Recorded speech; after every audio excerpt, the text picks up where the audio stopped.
Tamara Lackey here with reDefine Show, and in this follow-up conversation with Peter Hurley, he shares why he switched from modeling to photography and also discusses some great things to keep in mind if you're interested in shooting headshot photography, while showing us one more fantastic tip to keep in mind when photographing faces.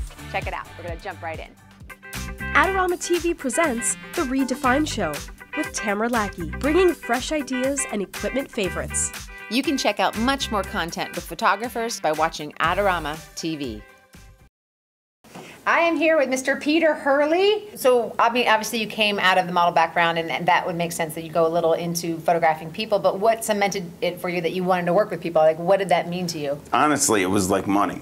To tell you the truth, it was like I started shooting models because I was one and I had access to my agency. So I went into my agency and I said, hey, I picked up a camera. Do you mind if I photograph any? And it was guys at the time. I didn't have a makeup artist, so I didn't shoot any women.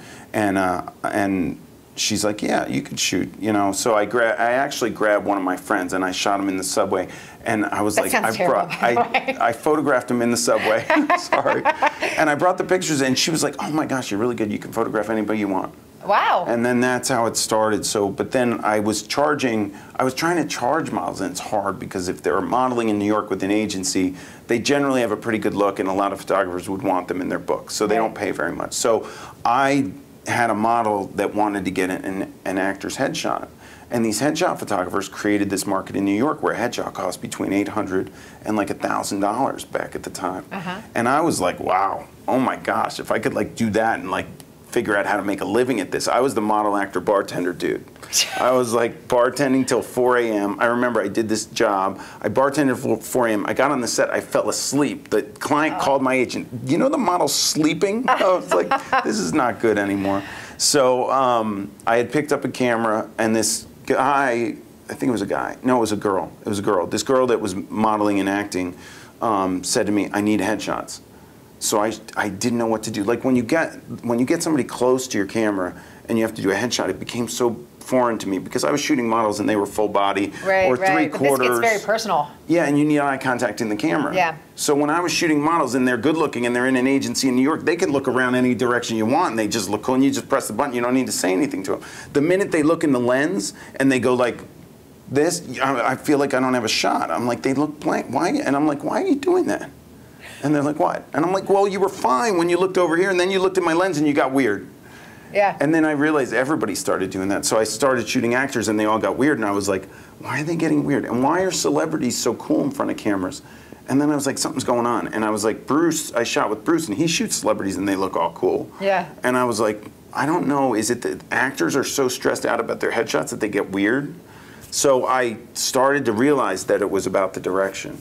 And when somebody gets weird, you gotta chill them out, and it comes through the relationship or the rapport that you build, and the amount, and what happened over the course of my career, the amount of time it took me to chill people out used to take me like an hour or 2 hours when I first started, and then it slowly got shorter and shorter and shorter and shorter, and now I can do it in like 30 seconds. Right, exactly. Yeah. Practice made perfect. All right, we're gonna jump into watching a clip of you doing your thing. Before we do that, can you tell everybody where they can find out more about you? Your coaching website, which is? My coaching website's ph2pro.com. Yep. My main website's peterhurley.com, and everything links from there.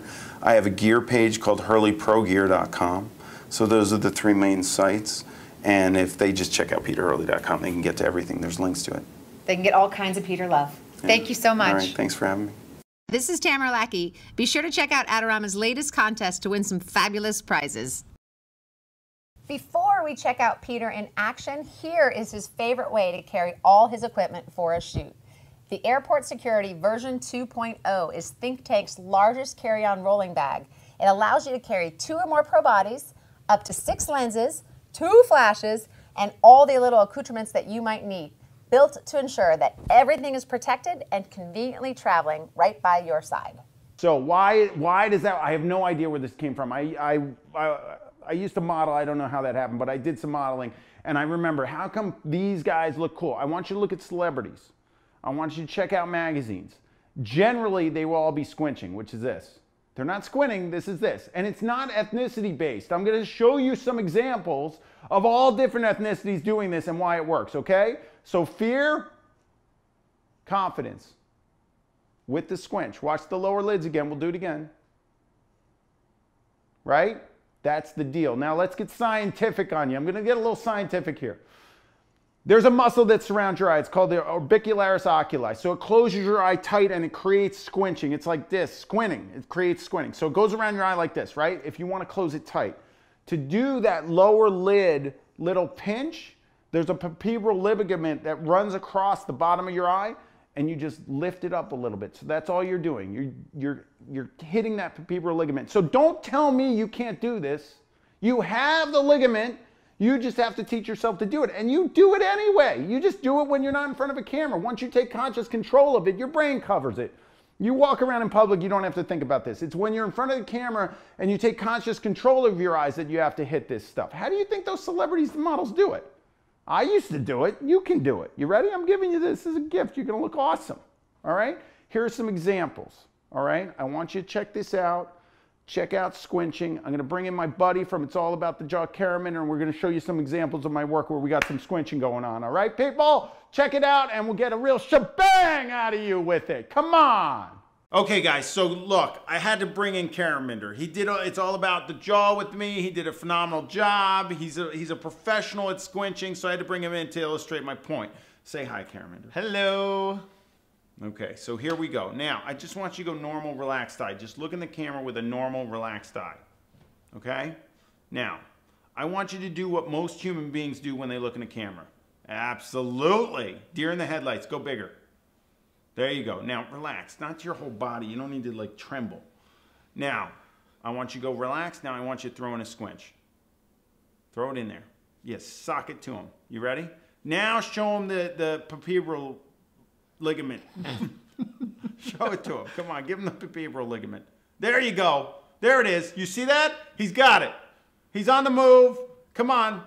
Bring it in for a landing. You got it? Bring your nose slightly towards me. Give him that. Give him a little jawline action at the same time. We're going to double it up here.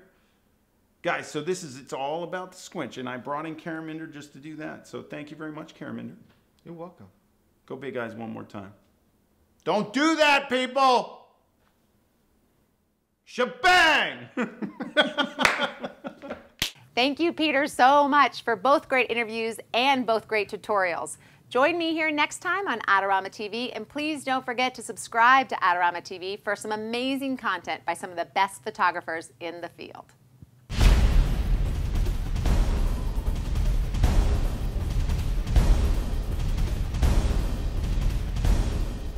Do you want great-looking prints at low cost? Be sure to visit our easy-to-use online printing service.